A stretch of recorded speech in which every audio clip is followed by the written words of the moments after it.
Assalamualaikum warahmatullahi wabarakatuh. Perkenalkan, nama saya Mirawanti dengan NIM 206500024. Saya dari kelas A. Di sini saya menjelaskan tentang analisis modeling rekayasa perangkat lunak di pertemuan 7. Di sini ada model analisis merupakan teknis dari sebuah sistem penggunaan kombinasi teks dan diagram untuk mempresentasikan kebutuhan software, data, fungsi, dan tingkah laku dalam bentuk yang dapat dipahami, membantu memudahkan untuk menemukan kebutuhan-kebutuhan yang tidak konsisten, dan kebutuhan-kebutuhan yang belum teridentifikasi, menggunakan dua pendekatan secara umum, yaitu pendekatan terstruktur dan pendekatan berorientasi objek. Di sini ada tujuan analisis, yaitu untuk menggambarkan apa yang dibutuhkan oleh customer untuk menemukan dasar bagi pembuatan desain perangkat lunak. Untuk membatasi serangkaian persyaratan dapat didefaultisasi begitu perangkat lunak dibangun. Model analisis pendekatan terstruktur yaitu data history atau kamus data, berisi deskripsi dari semua objek data yang dikonsumsi atau diproduksi oleh perangkat lunak. Static Reflection Diagram RED menggunakan hubungan antara objek dari data flow diagram DF, menunjukkan bagaimana data transformasi pada saat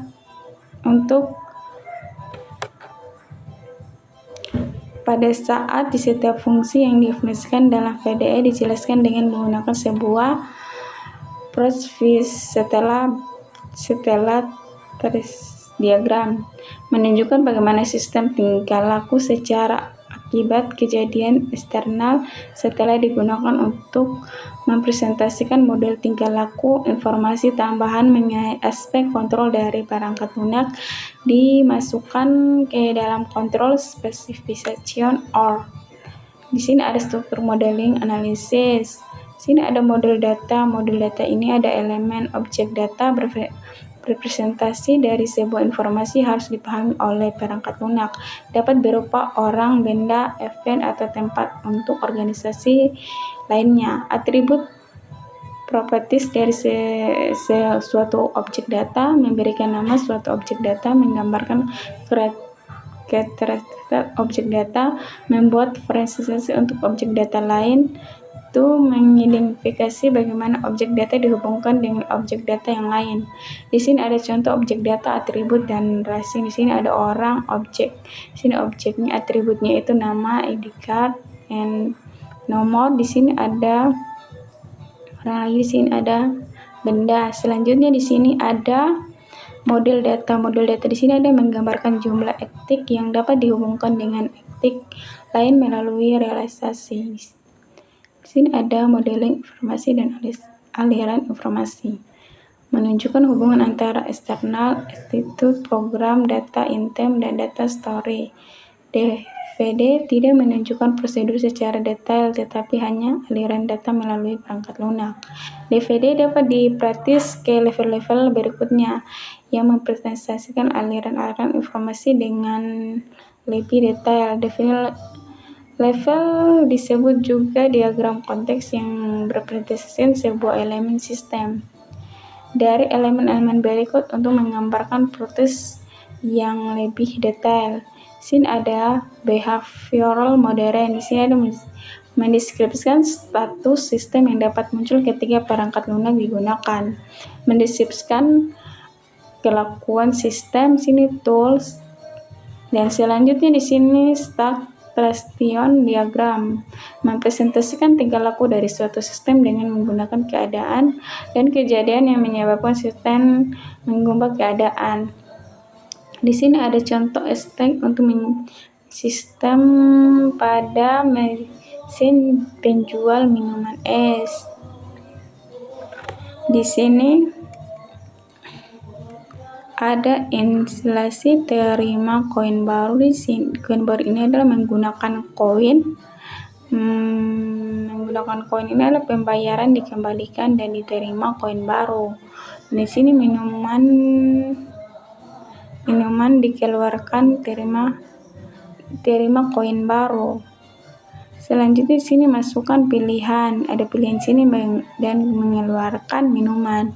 Contoh specification fungsi sama dengan, namun berisi deskripsi dari sebuah struktur yang dapat muncul pada sistem.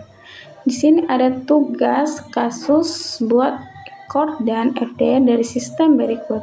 Sini ada sistem library, di sini ada sistem library.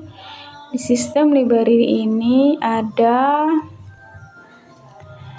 mahasiswa. Mahasiswa ini ada alamat, jurusan, NIM. Di sini ada nama depan, nama tengah, dan nama belakang. Di sini ada pendaftaran, ada nama, NIM, jurusan, dan alamat. Sini anggota perpustakaan. Anggota perpustakaan ini adalah masa berlaku, jurusan, nama, dan nomor anggota. Di sini meminjam nomor anggota, nomor buku, judul buku, tanggal, dan selanjutnya di sini ada buku, judul buku, nomor buku, tahun terbit, penerbit, jenis buku, dan penggerang. Di sini ada sistem library. Di sistem library sini ada form pendaftaran terisi dari persyaratan anggota. Persyaratan anggota sini ada kartu anggota, pendaftaran anggota, dan lab anggota. Sini anggota, kartu anggota, buku. Di sini ada peminjaman buku dan data di sini ada pengambilan buku, di sini ada data peminjaman, ada kartu anggota, buku pinjaman, bayar, dan mengembalikan buku dan denda.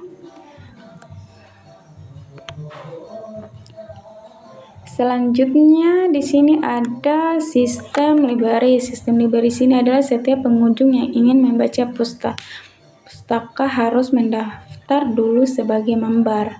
Proses pendaftaran memberi dilakukan secara online dengan mengisi sebuah forum registrasi member. Kemudian sistem mengirim kode aktivitas tersebut secara otomatis ke email member.